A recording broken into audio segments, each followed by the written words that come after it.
নমস্কার। পার্শ্ব শিক্ষকদের অবস্থা আমাদের রাজ্যে কিভাবে চলছে আপনারা সকলেই জানেন। এই পার্শ্ব শিক্ষকরা প্রায় ২০-২২ বছর হলো বিদ্যালয়ের সঙ্গে যুক্ত। প্রাথমিক অথবা যে হাই স্কুল রয়েছে সেখানে এলিমেন্টারি এডুকেশন তাদের হাত দিয়ে অনেকটাই হচ্ছে, সেটা আমরা জানি।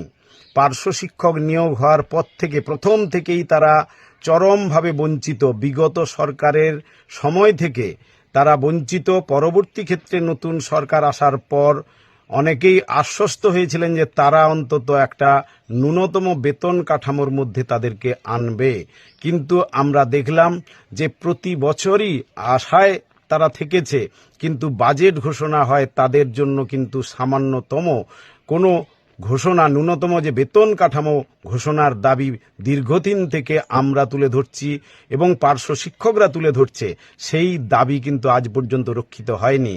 বিগত যে বাজেট গেল সেই বাজেটে সেখানেও দেখলাম যে ১,০০০ টাকা ভিক্ষা দেওয়ার মতো ১,০০০ টাকা তাকে বাড়িয়ে দেওয়া হয়েছে তাদের জন্য।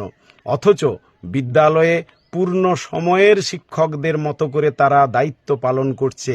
সেই যে অসংখ্য যে পার্শ্ব শিক্ষক যারা শিক্ষা ব্যবস্থার সঙ্গে কিন্তু ওতপ্রোতভাবে জড়িয়ে রয়েছে, একই স্টাফ রুমে বসে প্রায় একই রকম কাজকর্ম করেও স্থায়ী যারা শিক্ষক তাদের সঙ্গে তাদের বেতনের বিরাট একটা ফারাক বারবার এ দাবি তুলে ধরা হয়েছে যে তাদেরকে এইভাবে খাটিয়ে নেওয়া হচ্ছে, অথচ তাদের একটা ন্যূনতম সম্মানজনক ভাতা বা বেতন নেই।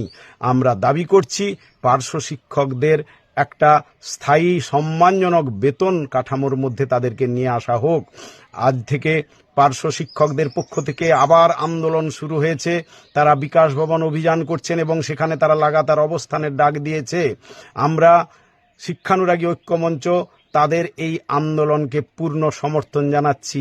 পার্শ্ব শিক্ষকদের যে কোনো আন্দোলন ঐক্যবদ্ধভাবে তাদের যে আন্দোলন গড়ে উঠছে সেই আন্দোলনের প্রতি আমাদের সংহতি রয়েছে। প্রথম থেকেই আমরা তাদের পাশে রয়েছি। আবারও আমরা বার্তা দিচ্ছি সবার কাছে, আপনারা এই পার্শ্ব শিক্ষকদের পাশে থাকুন। তাদের এই আন্দোলনের প্রতি নৈতিক এবং পূর্ণ সমর্থন নিয়ে আপনারা থাকুন এবং তাদের পাশে থাকুন। আমরা শিক্ষানুরাগী ঐক্যমঞ্চের পক্ষ থেকে এই আন্দোলনের পাশে রয়েছি এবং তাদের এই আন্দোলন জয়যুক্ত হোক এবং তাদের একটা ন্যূনতম বেতন কাঠামোর মধ্যে তাদেরকে আনা হোক। রাজ্য সরকারের কাছে আমরা সেই দাবি তুলে ধরছি। নমস্কার, আমি কিঙ্কর অধিকারী, সাধারণ সম্পাদক, শিক্ষানুরাগী ঐক্যমঞ্চ।